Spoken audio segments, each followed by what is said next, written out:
Hello and welcome to the Overland Journal podcast. I am your host, Scott Brady, and I am joined today by one of my heroes, Kingsley Holgate. Now, Kingsley and the Kingsley Holgate Foundation have done incredible work, incredible expeditions, not only around the world, but throughout Africa. They have taken an expedition to the geographic center of Africa, never been done before. They circumnavigated Africa as close to the coastline as they could do, which is something that was a first with Land Rovers. And they also did a circumnavigation of the globe on the Tropic of Capricorn. Kingsley and his team are incredibly inspirational. They provide support to millions of people in Africa. They have provided over 2 million nets to help protect children and young adults from the infection of malaria. They also have done incredible work around the Right for Sight. They've provided over 200,000 reading glasses to the peoples of Africa that have given sometimes the first ability to read in many, many years or to see clearly to do their work. Like working on shoes was one example that he gave.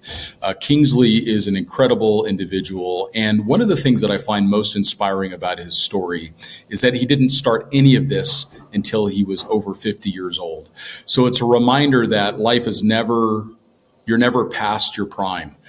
Kingsley is doing things that are absolutely incredible in his 70s. And that is a wonderful reminder to me. It should be a wonderful reminder to all of you that you don't need to be in your 20s to start these grand expeditions. You can be in the later half of life and have an impact far greater than can ever be imagined. So please enjoy this wonderful conversation with Kingsley Holgate. And a special thanks to Real Truck for their support of this week's podcast. Find your freedom and follow your own trail into the fresh air of vast, uncharted places. Introducing the exclusive Real Truck lineup of overlanding accessories designed to take adventurous explorers just like you into the furthest reaches, with gear for camping, off-roading, and more, including the all-new Real Truck Go Rack, Go Tent, and Overland Awning. And here's to those inspired, self-actualized souls brave enough to unplug and check into pure wilderness. Bring your truck to life at realtruck.com. Thanks again, Real Truck. So Kingsley, thank you so much for joining me on the podcast today. It is an incredible honor for me to not only have this conversation with you, but to be sitting with you in your beautiful home on the continent that you so love and have traveled so extensively. And I don't even know that it's possible for us to cover your life in 100 podcasts. So we're going to do our best to at least help people understand who you are and the good that you've done in Africa, how you've given back, and that some of the journeys, some of the highlights of a few of the journeys that you've done. Because as I understand it, it's 40 expeditions over 30 years. So you're another one of those gentlemen who have forgotten more than I'll ever learn. So it's an honor for me to be here with you today. So thank you, Kingsley. Likewise, Scott. What a pleasure to have you here at Africa House, as we call it, surrounded by all this memorabilia from so many journeys. Yes. On the Indian Ocean here at a place called Sinkwazi, place of the fish eagle. And of course, I think you can hear the sound of the ocean in the background. I can. It's a beautiful view that I'm looking out on right now. So when we're not on expedition, this is where we come to relax and spread out some old paper maps and dream of the next journey. We talked about that a little bit earlier when we were having some watermelon. We talked about the realities of returning from a trip, and you had a very clever insight of that a certain percentage of the time that you were away you should dedicate to assimilating the experience. Talk a little bit about why you do that. Yes, it's interesting, if you divide, let's call a journey 100%, and so how much time do you give to the research before you go and getting embedded into the story, and then how much time should you spend on the actual journey? Yeah. And then something we tend to forget about, what about when you get back to sort of reliving the journey so that you don't lose it, going through your notes, looking at the maps again, and treasuring those moments. And I think we were just joking earlier on, we said it could be as much as 20% that you give to sort of reliving the journey so that it remains with you, going through the scrolls, going through your notebooks, before you sort of launch into the next one. And by the way, that's sometimes a bit of a luxury. You don't always have the time. Yeah. But how lovely if you can reminisce, sit with a team around a fire afterwards and say, how was it, and think back. And that might be part of why people struggle after a trip with reassimilating into life, is that they haven't given it that moment to fully integrate and to spend time with their team and to really make those memories stronger. It can be a difficult time. When you're given, I'm thinking of some of our longer journeys, tracking the outline of Africa, for example. That took 449 days, dedicated to tracking the edge. Yeah. And, you get back from that and you just got so much to think about. So about how long have you taken on average, do you think, after some of your journeys to reflect? Sometimes not enough immediately, and then you tend to reflect a lot later. So always it's a bit of a luxury to get back. Maybe don't tell everybody you're home yet. Just sneak in, kick off your shoes, get into a soft bed, clean sheets. That can be pretty nice. Yeah, not sleeping in your tent, but yes, that time to reflect. Yeah. And a week, 2 weeks. Yeah. But just to sit with all your notes and think back while they're still fresh in your mind, and think about all the stories and the people you met. And then by having notebooks and a scroll and recording everything, I mean, if you think of that old early Scottish explorer, Dr. David Livingstone, why was he different to others? Well, it was because he took so much effort to record things, little maps, little notebooks, and that's why his journeys live on today. And so we try, it's a discipline, but every morning take out the notebook, scribble the details of last night and what happened, who you met, people's names, and a little sketch down the margin. And this house has got literally hundreds of notebooks scattered about. We try and keep them in one old box, but that's also part of the sort of reminiscing and thinking back of the journey. So it's great. And I think you go out, I remember once traveling the Tropic of Capricorn around the world, 23 degrees 27. And I remember crossing Australia, the widest part of Australia, and meeting a delightful old Aboriginal. And instead of him asking me my name or what we were doing, he said, "So what's your story, mate?"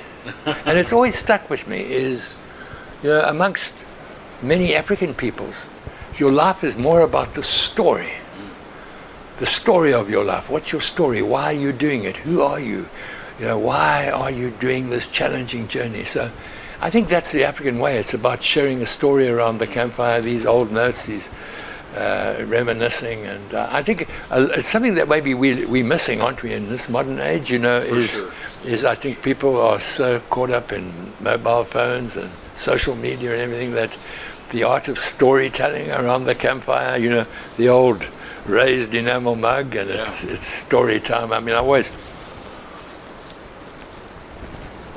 love it when people say, explain some of your journey, and I say, well, so much of it is those stories around the campfire, getting into camp just before dark, loading a bit of firewood as you go, and the sparks flying into the night sky and starlit sky, and pouring your favorite tipple into your old enamel mug, and that's when the stories started.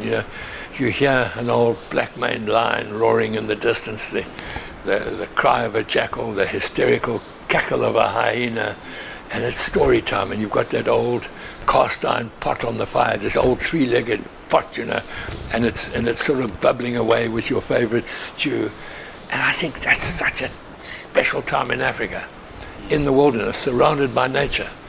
And those times, shared moments around the campfire. Now maybe in our discussions here, this podcast, right, is maybe it's really just a campfire story. It is, and oftentimes they feel that way because we have a chance to look back, and also the opportunity to really think about the origin for a lot of this. And that leads me to my next question, which is, as I understand it, you were born into a missionary family. Now, where were you born in the world? Where were you actually first born? I was born here in Zululand, north of the Tugela River, and I was the youngest of three boys, and born of a missionary family and teachers, and my mum and dad would take us all over Africa. And so at a very early age, we got to know about flooded rivers and strange tribes, and always the purpose of these journeys, however, was to do good. And my dad was a missionary teacher, and he just spent his life doing good. And I suppose maybe that had an effect on us, that these journeys that we do should not just be purely for the sake of the journey. That can be quite egotistical, can't it? I agree. You've got this great big 4x4, you've got the right tires, you've got the right roof rack, you've got all this stuff. But I think, to go into these journeys with a sense of humility, realizing just how privileged you are to be able to do these journeys and use all that energy, the vehicles, the tents, the equipment, the team, the goodwill, but use them to improve and save the lives of others as best you can as part of the adventure. So that's very much become the mission, or the yardstick of our journeys, is to use these adventures. Some of them are world first, some have never been done before, and they're great, and always the adventure is phenomenal, and they come with all the dangers. I don't know how many times I've had malaria. I think it's 60 times now. Is it 60? So I was gonna ask you about that. And sometimes you end up in sort of warlike situations. Child soldiers and stuff. But always just to remember how privileged you are to be living this life in Africa, a continent that we so love, cradle of all humankind, a very special place for us. And then to use the energy of these journeys to spread goodwill, to spread love and hope, and to help others. And that side of our journeys sometimes can be more than 50%. That time that you spent with your dad, I know, was really important to you, and you learned, like you just said, about giving back. But what were some of the other things that you learned from your dad that you remember? Well, storytelling. Yeah. But also the realization that a lot can be sorted out with humor. The danger of taking yourself too seriously. That's certainly a danger. Africa loves a laugh. Yeah. And Africans love a laugh. And so, if you can poke fun at yourself and not say, "Whoa, I'm on this journey and it's so tough," but rather just laugh at us. We are these idiots that are trying to go around the world on the Tropic of Capricorn. And I think that's something that I did learn, that there was always this wonderful sense of humor and camaraderie, and not taking yourself too seriously. And I'm really proud to say that in all these journeys, and this is number 41 actually, but is as long as they've been, and I think the longest one is 449 days, a single journey, and there have been some longer ones, I think, but the team has always stood together. You've always known that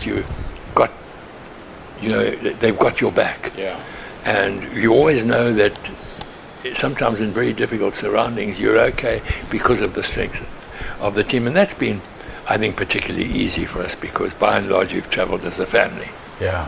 And you've traveled a lot with your son. Yes, and my son Ross, who's now just over 50, but he started as a real youngster, sitting around the fire, the stories, everything.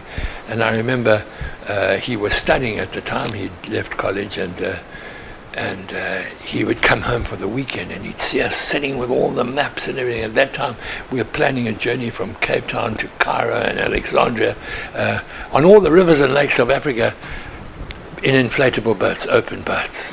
And when you look it up, you can't believe how they're all interconnected. They really are. These beautiful Rift Valley lakes and rivers and everything.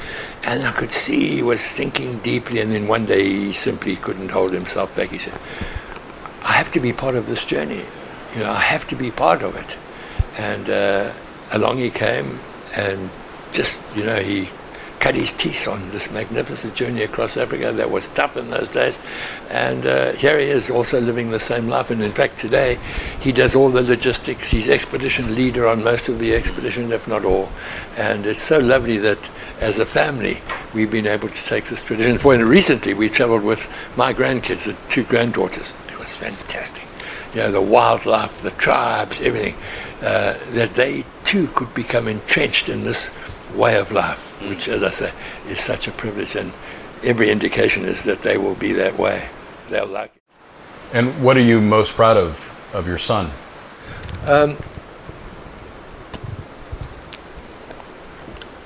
We came out of a South Africa that had terrible politics.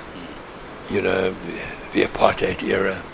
Not that we ever practiced it, because we lived in the bush and our best friends were the Zulus. Yeah. You would go to traditional weddings and everything. Apartheid, we sort of hardly knew about it. You were disconnected from it. Disconnected about it, but still.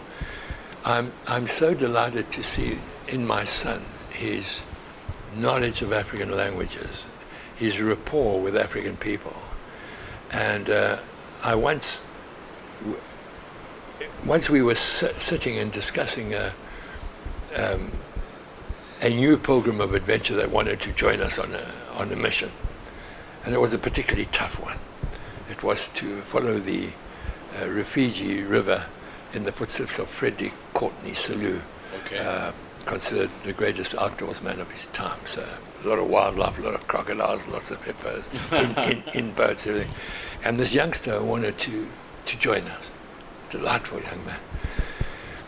And we had the interview right here at Africa House. We sat here and at the Explorer's Bar. And the first question I said to him, I said, "Hey, Bruce, can you sit around a campfire only with Africans? You as the only white South African. And can you eat out of the same pot and share the conversation in their language? And are you relaxed with that? Because if you can't, there's no space for you in this expedition." And he replied by saying, "I do it every week. I meet with my Zulu neighbors. We share a pot. We go into the bush together. I speak good Zulu." And Africans. Well, he came on that one expedition and lasted for 15 years. He never left.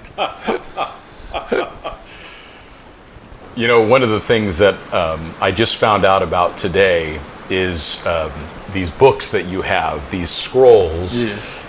And I was really taken back by it, Kingsley, because I've never seen anything like that. I have definitely seen volumes that speak to the adventure and maybe the ego, right? Whereas these scrolls talk a little bit about what inspired you to do them and how do they work? So I'm not sure how it started, but I think it's because we like writing, and we like writing by hand. Bit old-fashioned, I know. I don't have a laptop. But, sitting at sunrise under the veranda of your tent under the canvas, old camp table, canvas chair, take out your book, take your pencil, your pen, and write the notes of the previous day's journey. And once it becomes a habit, it's actually it's really quite fulfilling, and it's a type of discipline. So that writing is important, and maybe that's how it started. We then thought every expedition should have its own book, its own journal, so to speak, and then we. And they're massive. They're beautiful. They're beautiful. They're huge, and then we approached a good friend of ours, Rob Melville from Melville and Moon, and they do beautiful handcrafted canvas stuff, safari luggage and all that.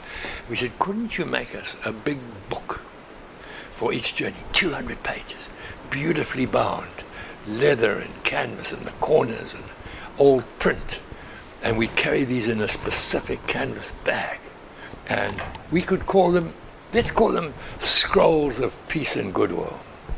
And I so remember that so the tradition started. We would carry this. I suppose it was something like a visitor's book. Sure. So I would meet you somewhere in some strange place, as I hope we will in the near future. And, we've almost done that a few times. Yes. And I say, Scott, won't you just scribble something in this scroll? And you'd say to me, so what should I scribble? Something about the importance of peace and goodwill. And of course, if you look at world affairs at the moment, peace and goodwill, I think, is in short supply, a high priority. Yeah. So people would scribble and people would draw, and then kids. So we'd meet kids who'd be fascinated by the adventure, talk to them around the campfire, or go to their school and talk about wildlife and conservation, and they'd put their little handprint. And then, you trace their handprint into the pages of the scroll of peace and goodwill.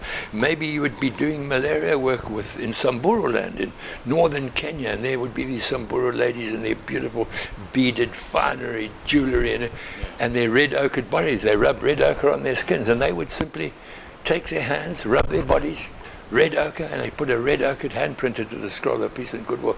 And so these books became an important part of each and every expedition. I remember, and that must have been just after that great man Nelson Mandela had been released from prison, and a wind of positive change was blowing across our country, and going to see Nelson Mandela and him giving us some of his precious time, and with us sitting with him as a family, and then him opening the scroll. And I remember what that journey was. It was to track the entire outline of Africa. Yeah. And in his strong hand he wrote, "Thank you for supporting the people of Africa and for caring for the mothers and children as you travel." And then he signed it. And that picture of us sitting with Madiba and his message in that scroll, in a way, became more important than a passport. Yeah. And so we still have that picture, we still have that scroll. Yeah. And so these scrolls of peace and goodwill, which are really, as I say, just big books, became such an important part of every journey. And the journey that we're on now is all about community conservation and culture. Yeah. And it's to work with communities alongside areas of wildlife protection, letting them know how valued neighbors they are, how important good neighborliness is. Yeah, sure. And helping with malaria work and right to sight, the provision of spectacles to poor-sighted people, reading, all that good stuff. And they too scribble in the scroll. It's quite nice. So, and then years later, when you go through those scrolls, you see who you met, and it's great. It was really a beautiful thing to look at. Photos. There's an introduction in the book about what you're doing and what the goals are. Those are things probably you do before you leave. But it definitely made me think about how all of us as travelers could benefit from something like that, of making sure that we write down the name of the person that we meet, that we even draw what we experienced. I think it helps us codify those memories. I think it helps us remember those experiences more than just a cell phone photo. I know how easy the cell phone is, and they take the picture, go on to notes, and yet that old written word and the sketches. Yeah. It is the old way of adventurers, isn't it? Yeah, for sure. So, that's what we do. I feel a bit of guilt in the fact that I wrote my notes and questions on an iPad. No, but it's true though, and it's good to be challenged. I think it's so important to be challenged. The first time that I met you, when I listened to your talk in South Africa, and you talked about the importance of giving back, it helped me begin to reframe my own adventures, because I definitely see how my ego needed to be checked, and I needed to remember that I'm so fortunate to do what I do. But it's those kinds of challenges that we need in our life, Kingsley. So I appreciate you saying that, and I appreciate this idea of, this peace and hope and goodwill, and a way to record people's experiences. That's really beautiful. Because as you could have volumes of doom and gloom if you decided to take that path of negativity. Right. And on expedition, while sitting around the fire, sometimes if somebody gets a bit doom and gloomish, we quickly say, shh. Expeditions are all about positivity. And yes, you can have the end goal in sight, but it's about living the day to day, one bite at a time, small bites. If we can get over today, if we can cross that river, if we can get over that mountain, if we can get through this area, live it and then the final challenge will suddenly be there. You would have made it, but from your travels, the importance of bite sizes. Being in the moment, Being in the moment, bite sizes, if we can do that, if we can get there. And I think someone once asked me, what do you feel is a key ingredient to becoming an expedition member? What character traits would one look for? And I think the expectation was that I would say, well, obviously fit, tough, able to face challenges and live a tough life and everything. I think they might have been surprised when I said the most important thing, curiosity. Because if you're not curious, if you don't really want to know what happens in that village or around the corner or over that mountain or up the river, and if you're not curious, and it's just another journey, and I'm doing it for the sake of, well, I did the journey, and if you're not curious about the tribes, the languages, the cultures, then I think it takes away from the journey. So, because I think the rest you can learn, can't you? I do like that framing. One of the things that we always look for is kindness in someone. So if someone is kind and curious, you're probably 90% there. Better still, the kindness and the consideration for others. Yes, that's right. That sense of humor we talk about, so important, isn't it? Which I think is a form of kindness. I mean, to be able to laugh at yourself and to tell a joke and not take yourself so seriously. I mean, you know from your journeys how really things can go wrong some days. And you can either laugh about it and smile, or you can cry. And there are tough times, and there are times when your lives are threatened even. But to be able to laugh at and to enjoy the moment after, sometimes only afterwards. But when you finally get to take a breath, that's, I think, sense of humor, a sense of curiosity, kindness, and forget the negativity. This positive thinking, yes, we can do it. And sometimes it might even be a bit unreal. Really, can you do it? But you say, we can do this. I'm sure we can do it. And I know that adventures are all about being at the right place at the right time, seizing the moment. Yes, that country's at peace. We can cross it now. And not saying, we'll revisit that problem next year. Now is the opportunity. And be able to move quickly, pack your bag and go. And so, I think that's where Africa is quite a fascinating place. All good, all bad, all at the same time. Yes. But if your motivation is always to seek the good, well, that's a bit easier, isn't it? And the goodness of the people of Africa has been evident at every junction that I've ever had in this continent. And a special thanks to Winnebago for their support of this week's podcast. Can you hear that? Backcountry adventures are calling. Let the new Winnebago Revel take you there. It's the ultimate adventure-ready van built on an all-wheel drive Mercedes-Benz Sprinter and comes fully loaded with a turbo diesel engine, robust gear storage, new off-road lighting, and an innovative off-grid PowerMax system. Plus, more optional upgrades to customize it to your needs. Stay wild, stay longer. To learn more about the all-new Revel, visit Winnebago.com. Thanks, Winnebago. Wonderful word, Ubuntu. We only are who we are through others. And so when we are sitting around that pot and everyone sharing a few pieces of meat and some maize meal porridge, eating with your forefingers and hands, and that camaraderie, that sense of Ubuntu, we are who we are only through other people. And I think that guides us. And I also think that I remember that day sitting with Nelson Mandela and him writing those words in the Scroll of Peace and Goodwill has also steered us. It's sort of been a mentorship that we should stay true to our cause of using these journeys to improve and save the lives of others. And just to hopefully try and create a bit of a better world, the little bit that we can. And I know we are but a grain of sand in the greater sphere of things, but it does give the journeys purpose. And we carry this. It's an old Zulu talking stick. In Zulu it's called Induzo Pefumula. That translated into English would be the stick that gives you the power to breathe words. Okay. And this stick goes back to the time of Isandlwana, the Anglo-Zulu Wars of 1879. And it lives behind the Land Rover seat. And when we meet a local chief or just others, out comes the Yeah. The Indusal Peppermula, the stick that gives you the power to breathe words, and that is shared around the campfire. And I've seen it. Someone takes hold of the stick. I say, can you feel it? And sometimes a person is shy, and all of a sudden they're able to speak and share their thoughts. So that is one of the many traditions that we have to our journeys, is carrying the old talking stick.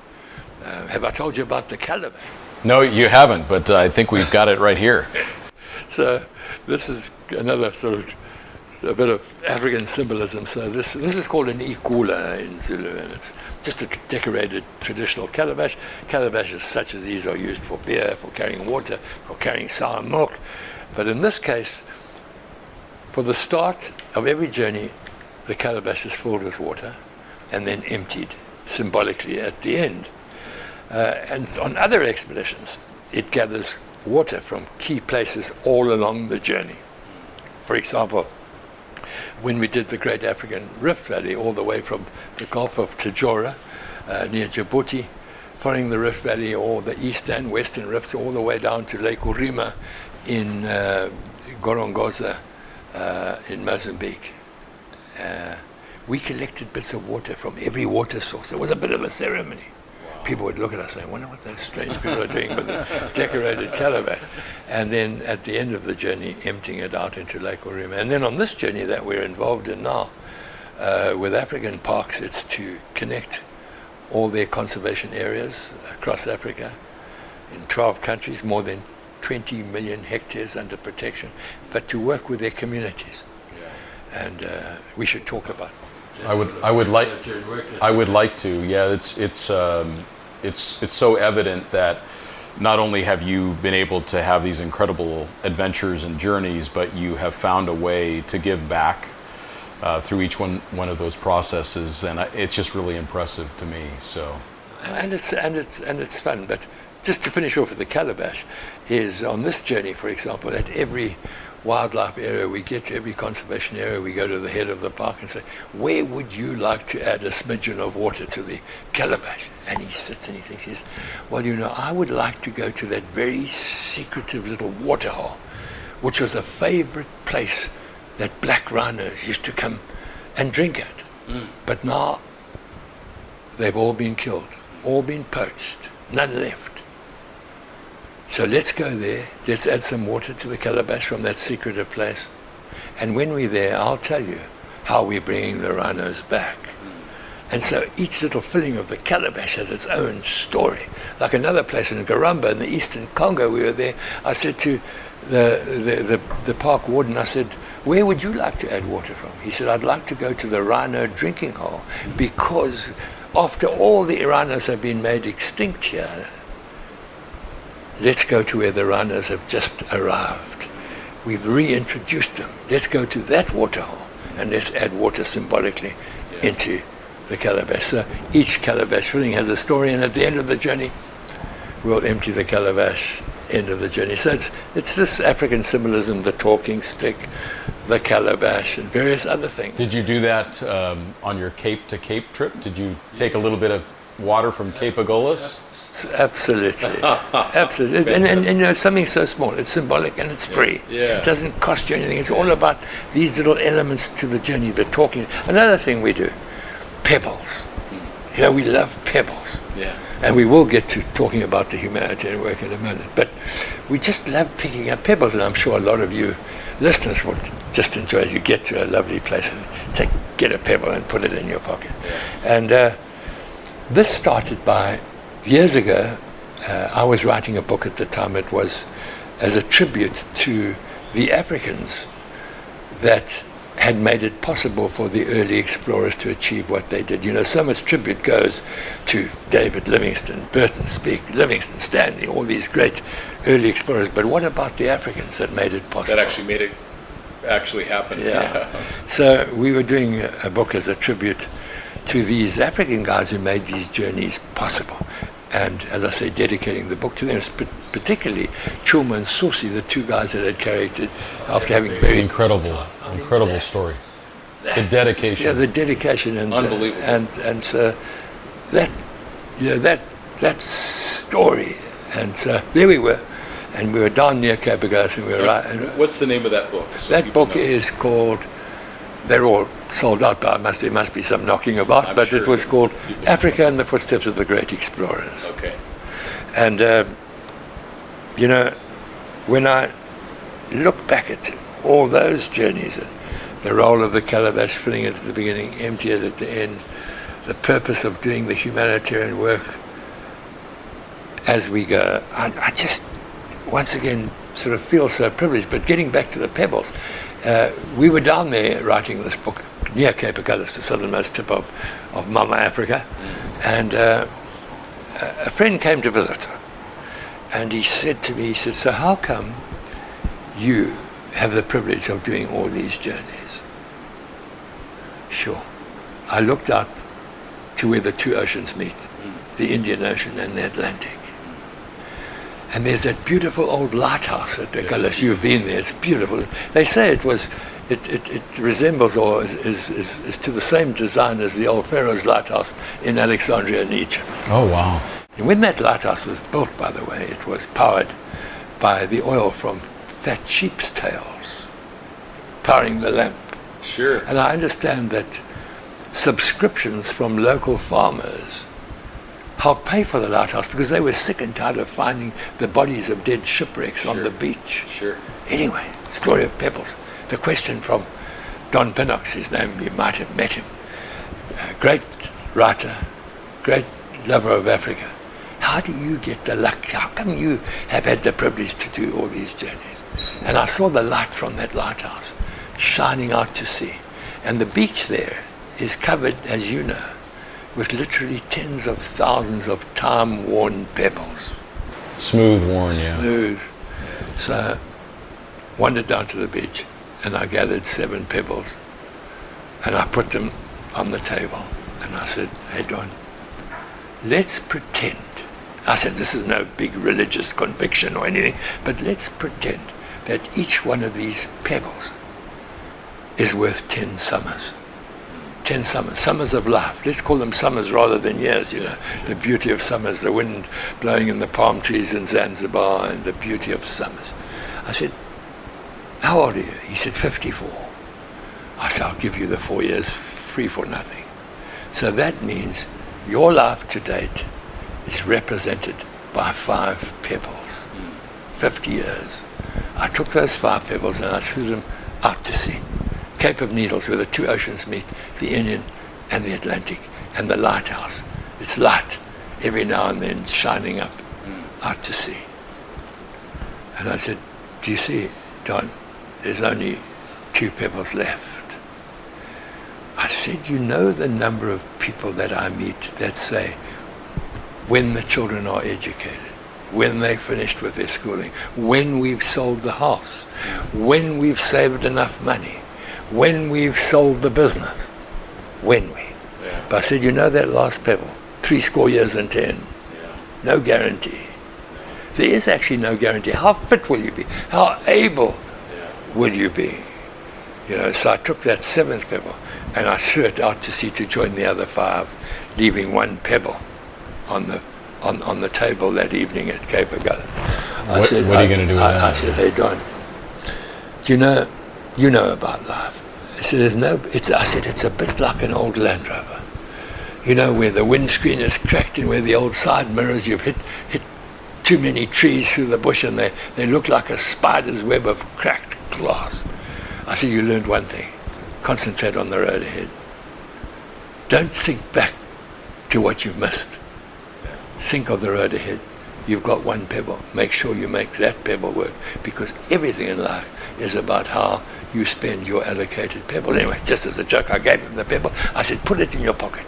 I said, it's going to become a damned nuisance. It's going to get caught up with the car keys, come home at night, and then the next morning you have to put this pebble in your pocket, and it's going to be sort of rubbed with patina. But I think we need to realize that it's how we spend the pebbles of life. Yes, you need a decent car, you need family, you need a home. I'm not saying you don't need those things, but you also maybe need to remind yourself every now and then about the pebbles of life and the importance thereof. So whenever we end up, we collect pebbles. And there's a lovely Zulu tradition, it's called an isipi vine. It's like a little cairn of stones. And then we make these little cairns. And at the end, we make a cairn of stones, like it, take the calabash water, pour it over, take the scroll of peace and goodwill. And it's another bit of African symbolism. So, yeah, the pebbles of life.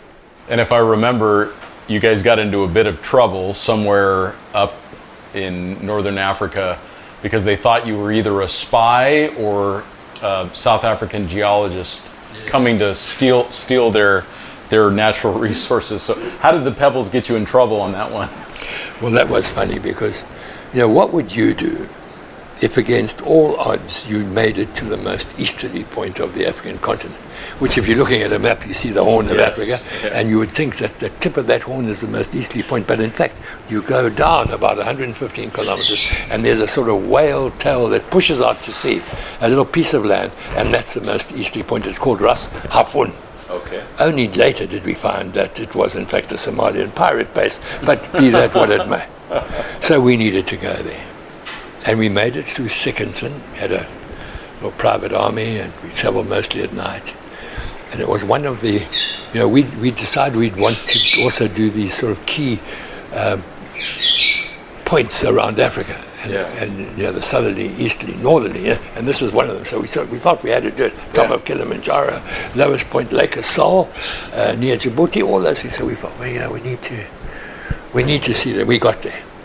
And on the top of the Land Rover, we carried a sign in Somali and English. And there was an old Italian lighthouse in the remains thereof, all crumbly. On the most easterly point of the African continent, when the sun rises, it's the first point of Africa that it hits. And we took that old sign calling for peace in Somali and English, and we nailed it up onto this old lighthouse. And we took the little easterly vine of stones and we put it there. But of course we gathered pebbles to bring home. Yeah. Wouldn't you do that? And then when we got caught, and sadly we're even introduced to the lad that would cut our heads off. I think you mentioned that you had 10 minutes to convince them why they shouldn't cut your head off. Because either you're either Al-Shabaab spies or you're illegal geologists. With which Sheila, my partner, quickly ran down to the Land Rover. Those pebbles that we'd picked up from the very easterly point at Ras Hafun, she gathered them up quickly, put them into her underwear. Yeah. And fortunately, whilst doing so, she found an old book of mine that I'd written years ago called Africa to Study. There we go. That's it right there. And there was my face on the cover, and somehow that persuaded our interrogators to let us breathe another day of life. Amazing. And pebbles have different roles to play. So those ones we brought home, and of course this was this crazy collection of pebbles: the calabash, the talking stick, and the scrolls of peace and goodwill. The symbolism that one gives to one's journeys. It's an African thing, I think. Well, I do believe, but it's also a human story, and because we all came from here, so it's part of what we do. So one of the things that I really wanted, first of all, when did you start growing the beard? Because I have not only hair but beard envy, so I'm not worthy. I suppose it's typical of a young man who finds his freedom, and I did have quite a sort of strict upbringing. And my parents suggested that I shouldn't leave South Africa until I turned 21. Sort of rite of passage gave me the key. So one of the first things I did is had this short crop, black beard and black curly hair. And I took off with a rucksack on my back, as was the sort of fashion in those days. We sort of talking about the 60s. And I traveled, I think, 35 countries, found work wherever I could, and so the beard, got fuller and blacker. And it's just been a way of life. But I have to say that there is a bit of self-interest in this. And from your own travels, sometimes you get respect that are beyond your years. You get an amount of respect from people that is actually beyond your years. And having the big beard and the hat and sitting quietly with your back up against a tree and just nodding and agreeing. slowly talking. The beard in those early days definitely gives you a seniority and respect that you don't necessarily, you don't really necessarily deserve it. But nowadays, of course, at 77, pushing 78 in a few weeks or days' time, as the beard becomes one sort of persona. But it's really lovely when you're sitting with Africans and you get greeted as grandfather, and it gives you a bit of leeway. Well, that's a wonderful way to frame that. Thank you for sharing the history of the beard, because I do find that even with some facial hair, depending on where you're traveling, it does make it a little easier to kind of flow through a community. Whereas if you're clean shaven, you can look a little bit too military or something. So yeah, absolutely. So yeah, it's all good fun, and sure. So often people come to me and they say, "So when are you going to hang up your boots?" I get a little offended. Of course. I say, "What?" And they Just said, getting started. Yeah, 41 expeditions to date. Yeah. Surely you've seen it all. I said, never. You'd have to live 10 lifetimes and you'd only begin. And they said, but what is there still to discover? And I'll say, maybe no one's ever stood on the top of that hill. Or, you've spent time with that tribe, or you've been lucky enough to be part of a tribal ceremony that is quite unique. So there's always, every journey, there's something more to learn. And then another question that they sometimes ask, so what, on your epitaph, is it called epitaph, is that the right? What should that read? Well, I said, hopefully it would be one of those isivivans, pebbles, a cairn of stones with a very simple sign that could just read, "Thank you, Mama Africa." Yeah. That would be good enough for me. Yeah. Because Africa it's certainly changed me. So I think it's changed most people who've been here. So you have done 40 different expeditions, and one of the ones that I found fascinating when I was reading about your story is you sailed the length, I believe, of Eastern Africa in a dhow. So this is a traditional Arab sailing vessel. That's right, yeah, crazy, absolutely crazy, because none of us were sailors. But we are fascinated by the history of the Swahili coast, the slave trade, the spread of Arab civilization, Phoenician civilization, Indian civilization, Bantu civilization. What made it possible was the trade winds, the Kaskazi and the Kusi. One the northeast, the other the south wind, that were the engines of trade up the east coast of Africa, all the way from Iraq, all the way down to present-day Kenya and Tanzania, Zanzibar, and in Mozambique, the north of Mozambique, Sofala, which was considered the end point of the dhow trade, trading in cowrie shells, ivory, skins, mangrove poles, trading up to the east and bringing back dates and sea chests and jewelry and carpets. We're fascinated by this ancient trade that was driven only by the wind. So what did we do? We found an old dhow. She was an old 35-tonner, 200 square meters of sail. And Brewski, the same guy that I said came on a single adventure and lasted for 15 years. What a delightful character. He found her. And she was up in the mangroves near the Rufiji Delta in Tanzania, in present-day Tanzania.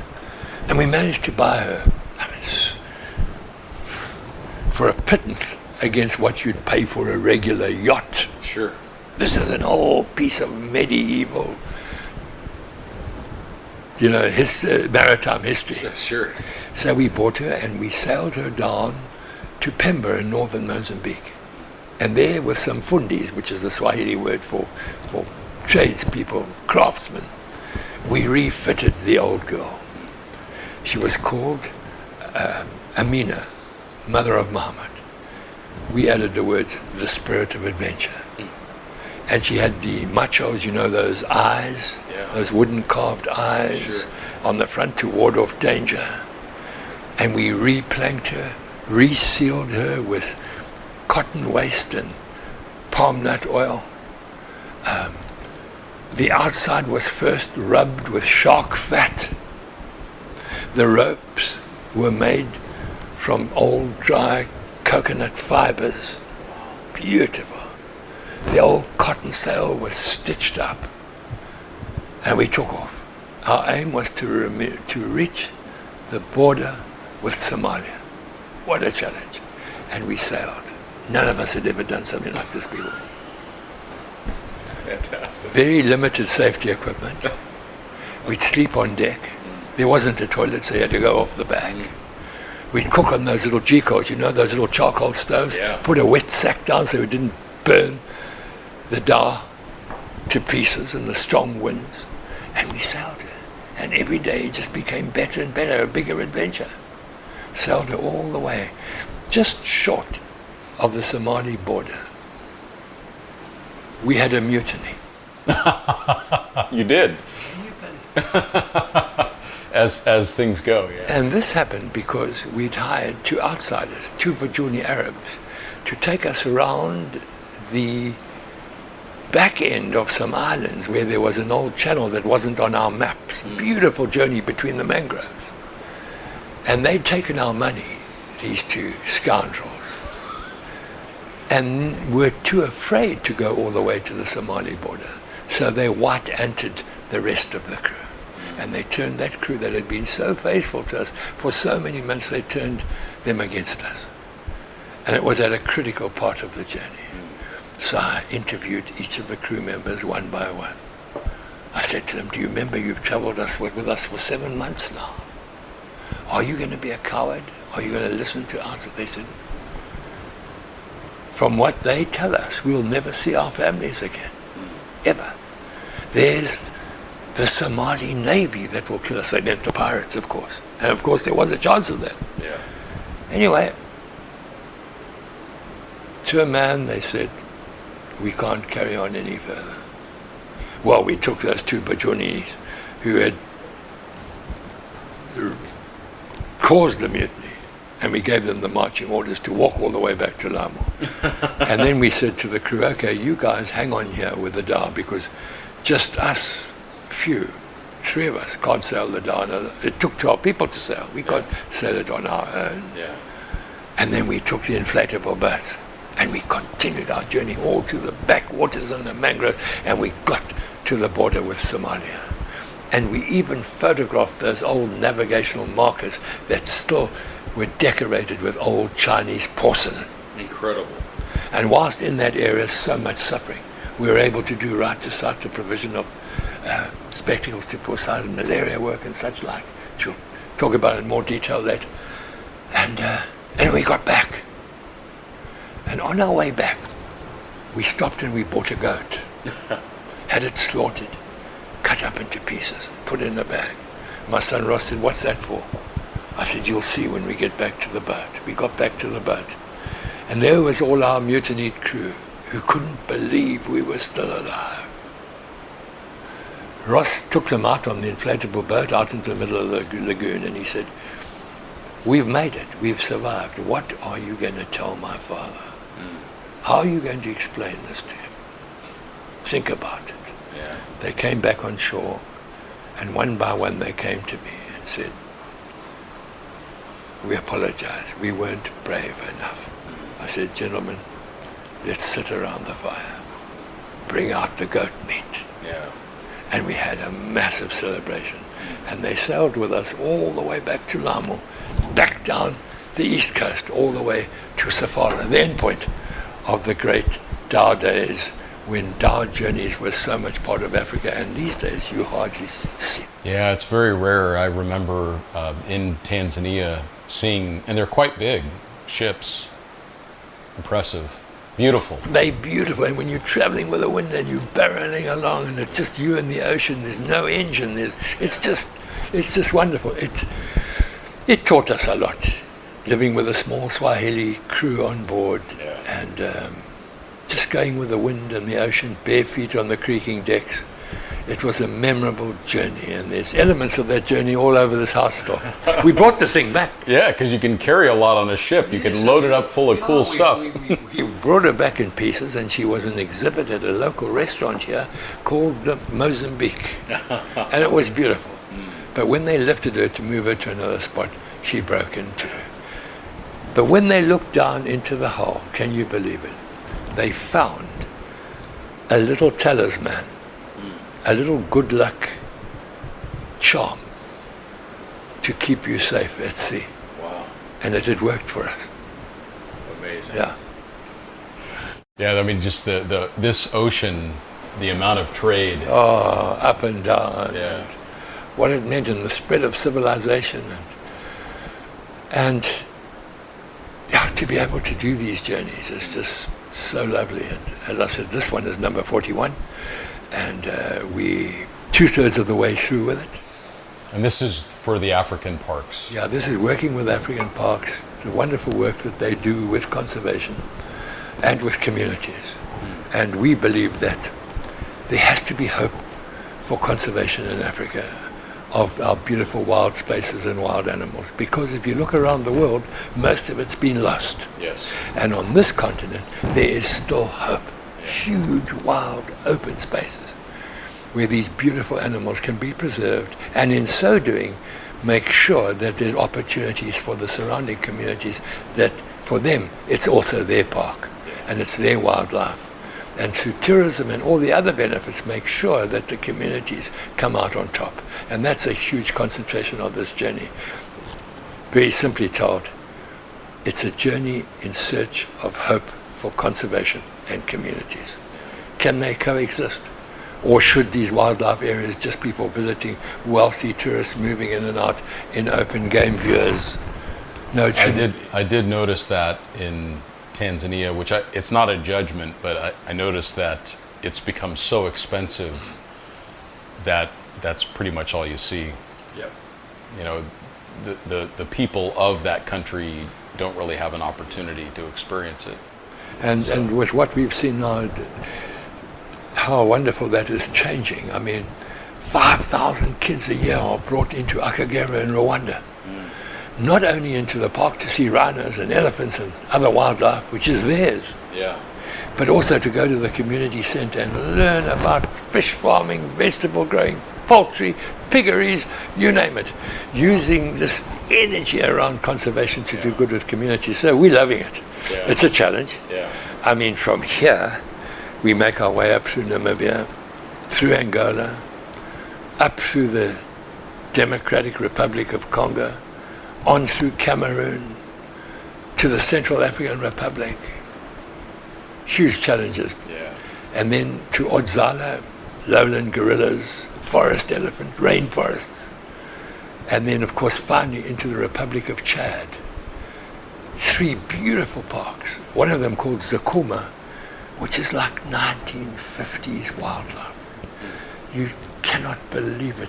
The quellias, the bird life, the giraffe, the lions in camp, the elephants, those last of the big mega herds that, of course, have been tortured almost to extermination by rebels, the Janjaweed, the devils on horseback from Darfur, so much in the news these days. Yeah. 100 horses at a time coming into the park, wiping out the elephants with automatic weapons. And now that's been put to a stop. Yeah. The elephants are spreading out from the big mega herd. The matriarchal herds are moving families. And when we last flew over there as part of one of these journeys, there were well over 100 calves that had been bought. They hadn't given birth to a single calf in the last 5 to 7 years. Yeah. Terrified Stress, by yeah. human beings. So, isn't it lovely that there's always these stories of hope? And this journey it's called Africa Odyssey. Community, culture, conservation, stories of hope. Yeah. And I can understand that some people feel this continent is a place of doom and gloom, because if that's what you're looking for, you can find You'll it. find it, yeah, for sure. But if you're looking for the good, Wow, aren't you so Oh, it's overwhelming. Yeah, it's just, I mean, yeah, I have never had a bad day in Africa. Oh, that's lovely to hear. I've had moments that Were maybe a little challenging, but never a bad day. So That's lovely to hear. I'm glad that you've so adopted this continent in your adventures. I just feel such gratitude to have a chance to be here for sure.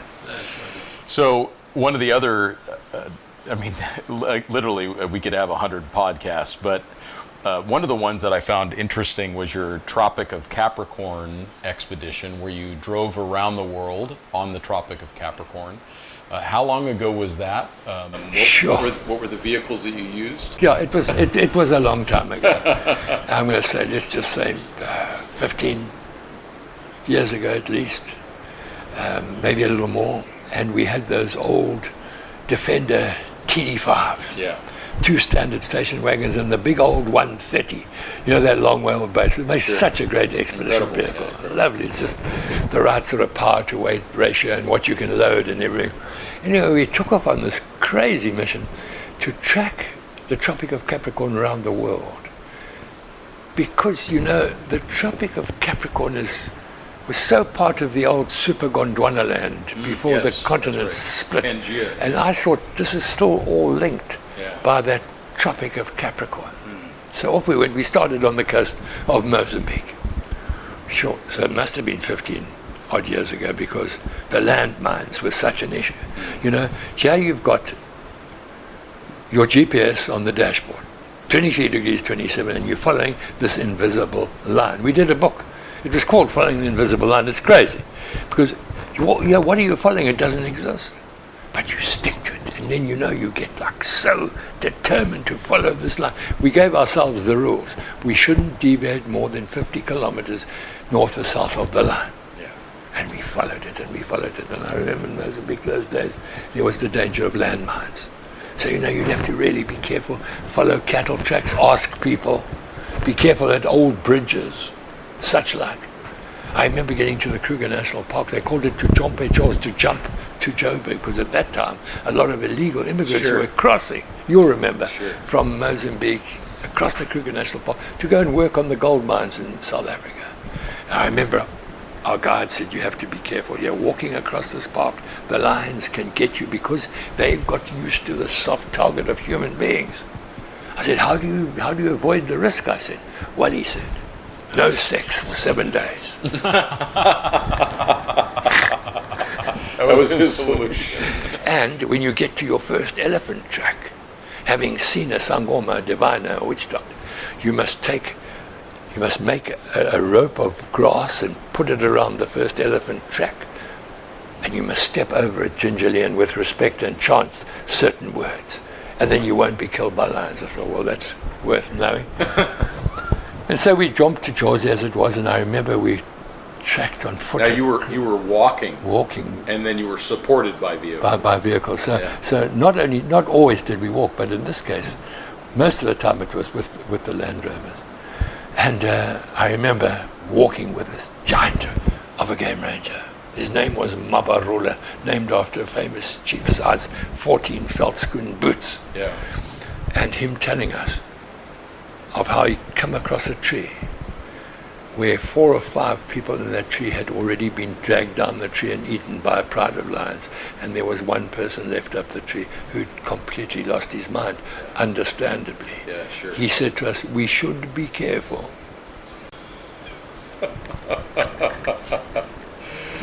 Anyway, we made it across. So you went from east to west. And that's a bad mistake. Because you're going into the setting sun. What an idiot. I mean, why didn't we go the other way around? Every afternoon, people look at me and they see all the wrinkles and everything. They said, you've had a laugh. And I said, well, we took the wrong direction. Because, like crossing those big deserts of Australia. Yes, massive. You're also going up the soft side of the dune instead of the hard side, and all the time, and all the time you're squinting into the setting sun. But somehow we made it. We crossed Africa. Oh, you get across the Namib, the oldest desert in the world.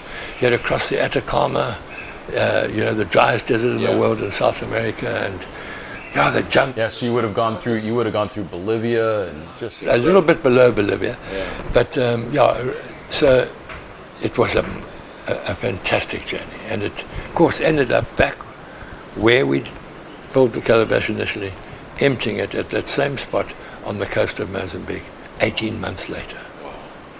A wonderful journey.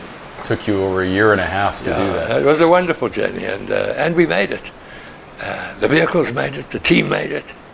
And I said to them all, I said, would you ever follow an invisible line again? They said, no. Because it really doesn't exist, you know. I mean, it's on a map. Yeah, sure. But it was a grand adventure. I remember the one time getting to a building, dead on 23 degrees 27. And it was a house of ill repute. So we went into the back door and were thrown out the front by the bouncers. Crazy. You stayed true to the invisible line. True to the Without crossing the line. No, without crossing the line. No. So much humor. And a great journey. And you know, funny enough, you felt that Tropic of Capricorn bound us all together. It was a lovely feeling. And such an objective to continue to march towards in a way. Oh, every day on with the GPS, no roads, through those sand dunes in the western, you know, those deserts of Australia. You know. I mean, we went to see the Australian. They are incredible. And the Australian authorities said, well, you know, we can't back you on this, mate. Crows are going to peck your arse out. The brown snake's going to get you. I said, so what about the flying doctor? Said, oh no, where you going, mate? No flying doctor service going to find you. You're on your own. Anyway, we did it. Well, yeah, Afrikaners make a plan. Yeah. So I don't really want to touch on vehicles much, but I think it's going to be of interest to the listener. Is you've mostly used Land Rovers for your journeys, and to great credit to Land Rover, they've been an incredible support to your expeditions. I've had a love for Land Rovers for most of my travels, but recently you've been using these modern, fairly complex Land Rovers, and you were just telling me earlier today that you've really not had any issues with them. So talk about what Land Rover are you using now, and how have they been working for you? Sure. Well, maybe we should start off by saying green definitely runs in our veins. Yeah, sure. And we like the ethos of Land Rovers, those old ones we used to use in the old days, you know, the Series 1s, 2s, 3s. I mean, we've used them a lot. And now, of course, here we are in this modern age with the new Defender. And people would say to me, you're going to take those modern day vehicles that are so technically advanced on your expeditions? I said, well, we're going to try. Yeah. Last year, we took 3 of them from Cape Agulhas, the southernmost point of Africa that we talked about earlier, all the way to the northernmost point that you can drive a vehicle to in the Arctic Circle. So it was called Hot Cape to Cold Cape. Yeah, sure. And it was our first experience of these new Defenders. Of course, Ross, my son, who does all the logistics, had a computer with him, a diagnostics computer. Sure. And we had one incident, and it turned out just to be a faulty battery. Made it all the way there. We got there, right across Africa, right across Eastern Europe, dodging around Ukraine, Belarus, you know, Latvia, Estonia, Finland, Norway, and then a dash down to Wales, where the first Land Rover was drawn in the sand Right. at Anglesey 75 years before our arrival. And so at low tide, we took our landies out, these modern vehicles out to sea, as it were. And the news got out so quickly, and the Land Rover Club of Anglesey were all there, and their old Land Rovers and character vehicles, and that is something about Land Rover, is the solidarity. You know? Yeah. And they were all out Sense there. of community. Sense of community, and all out there to wish us well. So there you go. That was our first test for these new Defenders. And of course, we really put them through their paces. Standard suspension, everything standard. And we load them to the hilt. Why? Because of all the humanitarian items. Yeah, sure. And How many Mombasa nets do you think you've distributed over the last 30 years? well, we've done well over 1 million malaria prevention nets. Incredible. And education and we target pregnant mums Yeah, and mums with children under the age of 5. yeah, sure. And you know, I must share that with you that when you get to a village, it's like a thud to the heart, a mother screaming, Yeah, a child dying, maybe in a coma, yeah, maybe 100 miles or so to the nearest hospital by dugout canoe. And you realize there's a life that could be saved by a simple mosquito net and education. So, I mean, I've had malaria countless times. Our whole team suffer. Yeah, we get malaria constantly. It's a way of life in what we do, the areas we camp in, sleeping under the stars around. And do you bring the, just to bring it back to something more, a little bit practical, but because I'm curious, when you get, how do you get a sense that you have malaria, and then do you take the test, the small little swab Yes. test? We carry the malaria test with us, but the truth be told, we've got so used to identifying the symptoms that we know. Yeah. You know, it's 50 times, right? I know more, close to about 60. I mean, nothing to be proud of. But you know, the base of your back, you know, you feel you've been hit with a baseball bat. You know, your eyes, when you touch that eyelids, it's sore, the headaches, nauseousness, or the squirts, or both. Yeah. And you realize I'm going down with malaria. So it's up to every expedition member to carry Coartem, which is the present-day drug that you use as a cure, in the cubbyhole of the Land Rover, in your personal bag, hidden in various places. You don't want to run out. Yeah. And we treat ourselves instantly. And that's the only reason I'm talking to you today, is because of quick treatment. Otherwise, we'd be dead. And how long has that treatment been available? It's been available for, say, the last probably 10 years at least. Yeah. What did you do? What did you do before that? Quinine. A lot of gin and tonic. Okay. Quinine tablets or quinine injection makes your ears ring, you feel nauseous. But that, even today, if the Coartem and the other modern day drugs don't work, last resort, quinine, even today. So yes, the malaria work, and that's just, you know, that's what we didn't like. Should we form an NGO, or maybe we should give out some nets? Maybe we only did this because of our own experiences. We had someone die in the Land Rover. We had malaria so many times. We saw what was happening. We knew that it was the right thing to do. So it was a very easy conviction to make. And then one of the other beautiful humanitarian projects or campaigns that we do is one that's so close to our heart, because my late wife, Mashozi, started it. And it happened on that journey to circumnavigate the globe on the Tropic of Capricorn. We were in Peru, and we were at a place where the parks authorities had to remove an old man who they felt living alone was a danger to himself because he couldn't see properly. So we all went there to get an idea. And Mashozi said, all this guy needs is a pair of reading glasses, and she happened to have the correct strength in her bag. Gave it to me, lit a match, he smiled, he was allowed to stay. As we drove out of there, Mashozi turned to me, and that's why the project is still called Mashozi's Right to Sight. She turned to me and she said, Kingsley, I don't care what it takes.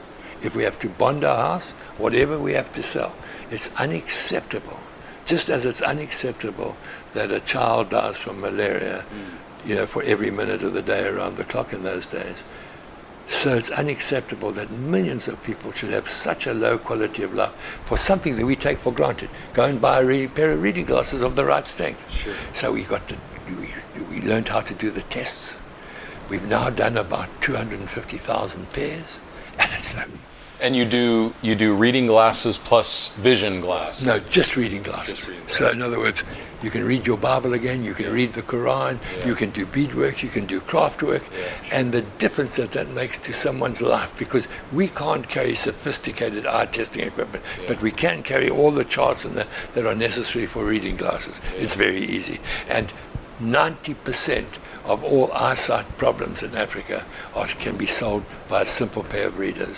Amazing. And the difference it makes. You know, you get the right strength, and that person, like I remember an old Maasai woman, she made a living from doing beadwork. A couple of teeth missing, this old duck.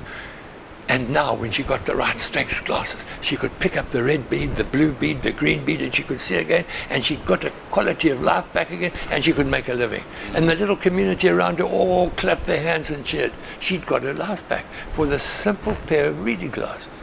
I remember one other guy, he came in, we were in the Tugan Hills in the Great Rift Valley in Kenya. And we were on the veranda of an old trading store, and this old codger came up, one leg, homemade crutch. I said, what happened to you? He said, I got ridden over by a tractor and I couldn't farm anymore. I said, and then what did you do? He said, I learned to become a cobbler, fix the shoes for the community. And I said, and then he said, I can't see the thread anymore. I can't see the needle. I can't thread the needle. So I remember the strength he took even. It was a 2.75. And I remember even giving him a 3. I said, here's a 2.75. Have lovely little bags. We put them in so they don't scratch. And here's a 3 for a few years' time. And he shouted to his grandson, bring me my equipment. His grandson came running over with a little anvil and a half-finished shoe. The thread was still there, the tools, and straight away he got back to being the cobbler for the community. The crowd roared, yay, they got their cobbler back. He got his life back for a simple pair of reading glasses that we so take for granted. So it's a lovely project. For those that are listening, how do they help support what you're doing, for example, with the glasses? Do they go to the KingsleyHolgate.com, or how do they support what you're doing with the glasses? What's happening at the moment is that the malaria work is supported by Land Rover. And we have to fund the right to sight work, the Mashwazi's right to sight work. And it's an area that we really do need help. Yeah. So if anyone wanted to support that, just with a few dollars go a long way, then you could just get hold of the Kingsley Holgate Foundation, and we could lead you through how easy it is. And really, just, a few $100s goes a long way. Yeah, I would expect that would buy dozens of glasses. Yeah. Yes. And so it's the glasses. Of course, it's the work in getting them out there. Of course, yeah. And then lovely little soft drawstring bags to keep each pair safe for the recipient. But it's a lovely project because the instant gratification is just so lovely. It's so good for the soul. Yeah. And sometimes, we've had a rough day and we're sitting around the campfire, and I'll say to the team, was it worth it, guys? If you do 150 recipients in a day with the Right to Sight project, it's a full day. Yeah. And, you try and work out the person's age. Many of them don't know, so it might be related to a historic occasion. Yeah. And then you take the person's age, you deduct 35, and you divide the result by 10, and that's your starting eye strength. And just that can be 10 minutes. Wow. And then you chat to them, and what can't you do and what you can do, and then you get it right. And wow, that instant gratification when that person can see again. It's just lovely. So when you're sitting around the fire after a hard day and you say to the team, is this worth it, guys? It's a lot of work. They say, if you stop the humanitarian work, you'd remove the soul from the expedition. Well, and it's actually what makes it an expedition to begin with. I mean, people use that word far too lightly. If you're not contributing something significant on the humanitarian front, or if you're not doing scientific support and research, or doing something that is so maybe the first of something, it's really not an expedition. Yes, you're right. You're so it's right. A bit of marketing is all it is. You're right. Yeah. You're so right. Yeah. So yes, it's the Right to Sight. And then another little program that we love so much, and it's just had its 10th anniversary, was we've been shocked by the increase in the number of rhinos that are being killed across Africa. Exterminated for their horns, sold to Southeast Asia for a purpose that doesn't work. They're not medicine. It's the same thing that our nails are made out of. And then silly. So now they bling. Someone will have one up in the mantelpiece, and all that. And so we just felt, what can we do as an ordinary bunch of adventurers? What can we do? And we decided, let's work with the children, the next generation. And so we did a journey, and we started this campaign called Rhino Art. A simple A3 piece of paper, the outline of a rhino. The title on the page was in Zulu, in the Zulu language, and it said "Siyabathanda upecha," which means we love our rhinos. And underneath we had English, "Let our voices be heard." Yeah. And we took this to thousands of children. They would do the chant, "Siyabathanda upecha," let our voices be heard, and then they would color in the rhinos, very often with a national flag of the country: Swaziland, South Africa, Botswana, Zambia, Zimbabwe. And as importantly, they would, around the rhino, they would put other animals, the trees, the rivers, the landscape where they lived, village scenes. And then at the bottom they'd fill in their name, their grade, the name of the school, the country, the province, everything. But most importantly, there would be a space, or is a space, where they write the message, their message of how they feel, wanting their voices to be heard for the future of these animals. And wow, we've been to more than 500,000 kids. It's just wonderful. And on the journey we're on now, all 22 parks across 12 countries, Africa, at every one of them we do wildlife art. And of course, when you come to the prize giving, to the judging event, that's a football game. Man of the match wins a bicycle. The rhinos against the elephants. And that whole thing of keeping it fun. Yeah, sure. And it's just a wonderful program. So yes, the malaria work, the right to sight, and community conservation art. I remember the first time that I saw a rhino. It was in South Africa, and we came around a corner, and this rhino was, maybe 3/4 to us in the road, and it took up the entire road. And I remember it took me several moments for my brain to register how massive this animal was and how impressive it was. I mean, an elephant is of course much larger, but I wasn't expecting to see a rhino because they're so rare, and then to actually see one with your own eyes, it was nearly a spiritual experience. Yeah, this wonderful creature that goes back to the time of the dinosaurs. Yeah, it feels like. And why do we have human beings that want to wipe it off the face of the earth? Corruption and greed and wealth. But so the little bits that we can do, and I'm so pleased to see that on this journey that there's so much hope. In some areas where the rhinos have been slaughtered, become extinct, and now in other areas they're coming up and are being reintroduced and having their calves. So the overall picture is there's always hope for Africa. Yeah, what an incredible and diverse continent, for sure. So when you do your trips, what's been 2 or 3 constants throughout these journeys? The little pieces of kit, or the one gadget that you like to bring along on all these journeys? What are some of the things that you found works for you in your travels? Well, it all starts with a paper map. So we go to the architect's office and run off a big map of Africa, just showing the countries, no roads or rivers or anything else. And we come into this room behind us here, it's called the Swahili Shed. And we put out this big map on the table, and the team all gather around, and we discuss the journey. And we write, this area needs malaria support. That area needs support for right to sight. Here we need to do community conservation work. Here is some real challenges: 4x4 roads, mountain crossings, river crossings, interesting tribes. And then on that paper map gets all these scribbles. It's such a nice way of starting a journey. I would say so. And then you roll up that map and you fly to Land Rover's head office, and you put it out on the table, and you say, how's this for a journey? By that time, you've given the journey a name, you've given it a clear objective, you've said how long it will last roughly, and you say, so what do you think, team? It's fantastic. You hand them one of those felt tip pens and you say, sign it. Roll it up, and the adventure starts. And we still do that to this day. Isn't that lovely? So as opposed to 27 emails, out comes the old paper map. Yeah, it's just a lovely. Well, and people can relate to and make a copy and put it in your boardroom. Yeah. Or put it in your home, put it up. So there's that symbolic start to each journey is when you finish the paper map, and that really symbolizes the start of the journey.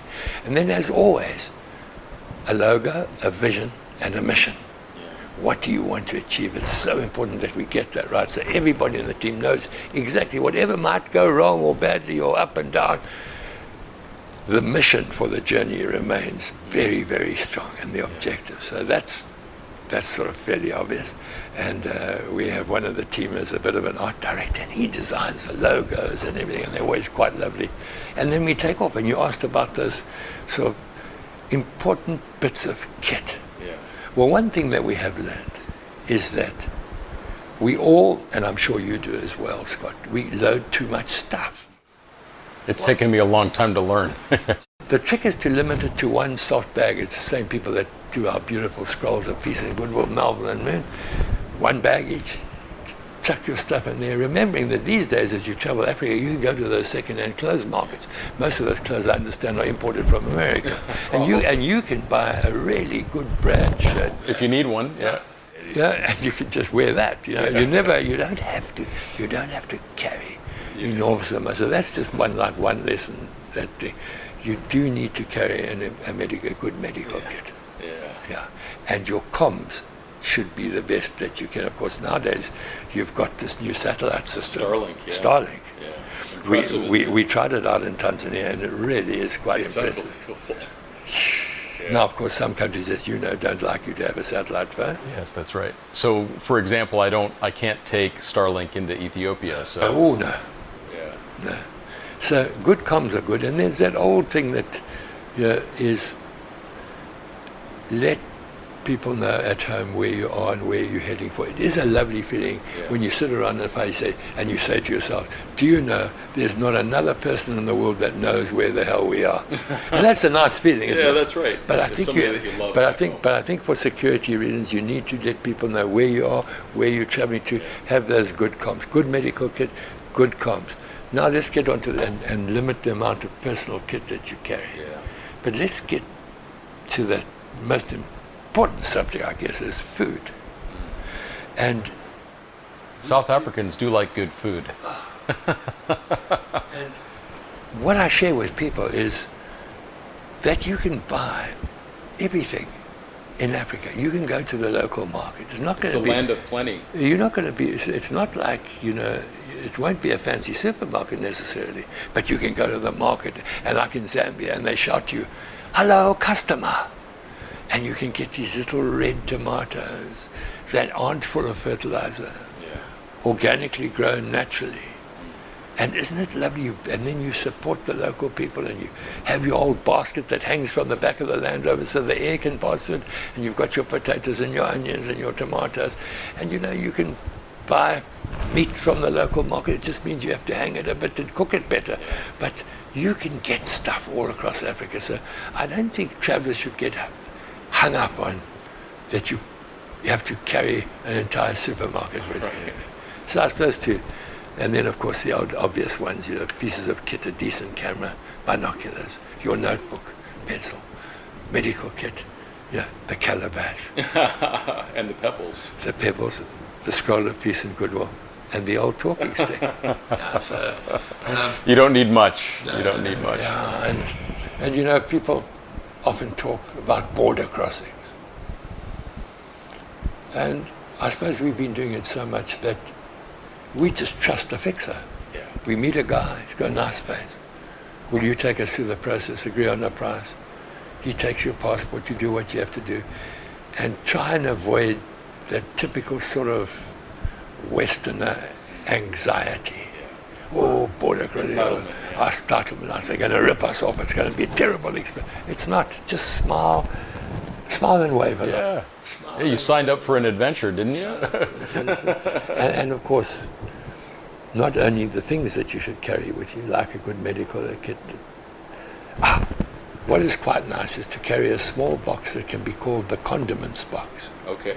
So your favorite Nando's sauce, like in South Africa, Marmite or bog roll, those little luxuries have that little box that you can easily carry. So when you go into a little simple rural restaurant to buy donuts and coffee or whatever, Masai tea and mandazis, Yeah, those are good. Aren't they? But then you've got your little box with a peanut butter and the right sauces, and so they never mind. No one ever objects to it. Yeah, sure. And so you spark up your meal a little bit and make it a bit more fancy. Yeah. So I think everything's possible with the right attitude. A lot of youngsters, Scott, come to me and say, how can we start off? How can we possibly adventure? I say, you don't have to have the fanciest of vehicles. You just have to have the attitude, a mission, a vision, a name, know exactly what you want to do. But the most important thing you have to do is turn the key. Yeah. Turn the key, and you'll be absolutely surprised at what you can do. You turn the key and you're going and you look back and think, did I get this together? It was the moment that you stopped talking about it and turned the key. Yeah. And that turning the key, that moment you turn the key and you head off, that's that symbolic moment. Yeah, that starts a new adventure. Otherwise, you keep spending pebbles, Yep. and you don't end up with very many left by the time you turn the key. Yeah, and you talk about it, and your mates all say, so when you're leaving, that's another thing, give it a date. Yeah. Even if it's an arbitrary date. Say on the 28th of February, next year we are leaving to do this. Yeah.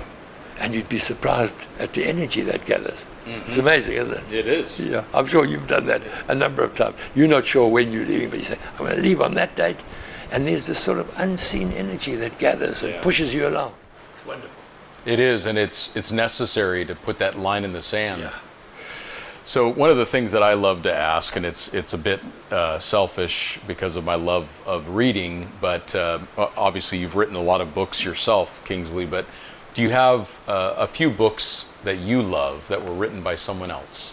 Oh, lots.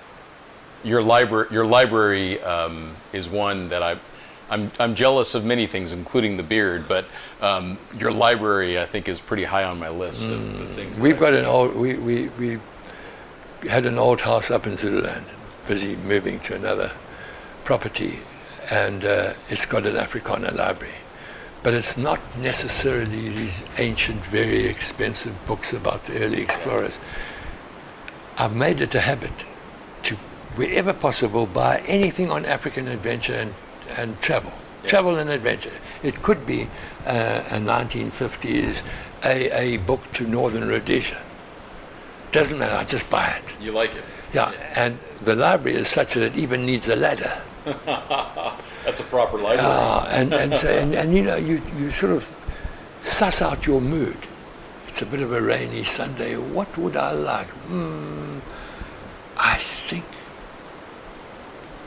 the White Nile. Let's get the book on the White Nile. It's a fantastic book. You go up the ladder and you grab the White Nile.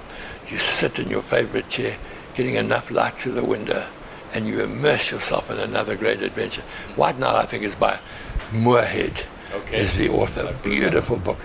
But yeah, but in terms of what do you carry on the adventure, space is a problem because books are heavy. Yeah. But still, we do it. Great reference books. Michael Main's book on the Zambezi River. Zambezi Odyssey was another one.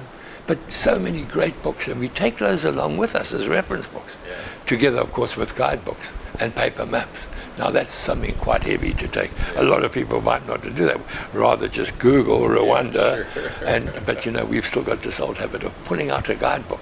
There's something about that, isn't there, following the pages.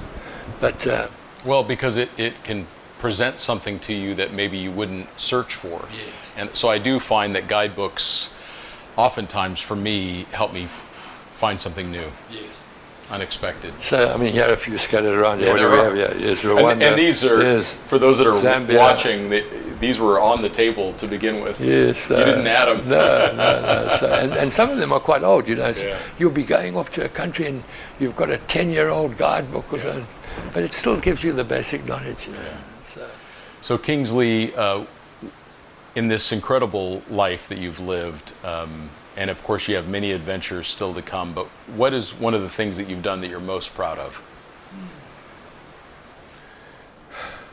One that I think changed our lives was when South Africa came of age and we had our first democratic elections. And we took off on this journey, which is called Africa Odyssey, but it simply got called in the books here. It got called Cape to Cairo. I don't know why. Everybody just, Cape to Cairo.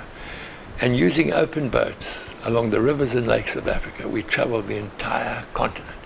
And you know, getting to Ethiopia, for example, and over the radio, coming the news, South Africa is a democracy, and then them allowing us in. So you had this feeling that you were sort of an unofficial diplomat or ambassador for the new order. And I've always just find it incredible how Africa can forgive and how welcome people made us. So that journey in 1992-93 to cross Africa from the Cape of Good Hope all the way to the mouth of the Nile in open boats, I think we'll remember it forever, because it was as if in our lives we again became citizens of Mama Africa, citizens of the greater continent. And I remember arriving in Cairo, and South Africa at that point had only been a trade consulate or something, trade mission. But now, with the arrival of democracy, and our journey was a full-on embassy. And a number of the other embassies all joined us. They brought red wine and roast beef and what have you from South Africa was flown in, and we had this wonderful get-together, incredible function. It was like, wow, we're part of the new South Africa. We're part again of the greater Africa. And so that journey always sticks in our mind. And funny enough, on the way back, bringing all the equipment down, Ross and a mate of his brought the boats and the vehicles down all the way back through to Nairobi. And we got through to Nairobi, said, we're not ready for home yet. And we started a safari business called Africa Odyssey and spent many years in East Africa. But that was started by this journey from Cape Town to Cairo and Alexandria in open boats. And it was this time in one's life where you felt, wow, I'm a member of this greater continent. And a member of humanity, because Africa's story is a human story. Kingsley, how do people find out more about what you do? Well, fortunately, Sheila, my partner, she's good at keeping records. So she takes my scribbles from the notebook and she turns them into great Facebook stories. So if anyone interested were to follow us on Facebook, the Kingsley Holgate Foundation, you'd be instantly part of our journeys. And what you'd be doing for us, there's this feeling of solidarity that we're not traveling alone.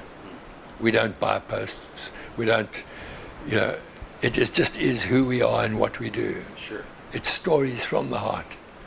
And if you were to follow those, you'd get a good idea of how the journeys roll, the humanitarian work and all the other good stuff. And so just go into the Kingsley Holgate Foundation, go onto the website, you'd get to know more about us. And in talking to you, Scott, wouldn't it be wonderful if some of your followers and some of your readers could maybe get involved in that Right to Sound campaign? I would love that. And we're going to provide information in the show notes of the podcast so that people can reach out and connect with you further and find ways to give back. Kingsley, it has been all of the honor that I expected to spend this time with you. You're an inspiration to me. You're an inspiration to so many throughout Africa and the world because of your journeys. Your humility and your awareness about the importance of giving back is such a lesson to all of us. I'm grateful, and I thank you for spending the time with me today. Thank you, Scott. It was a pleasure. Thank you, my friend. Pleasure. Thank you. We thank you all for listening, and we'll talk to you next time.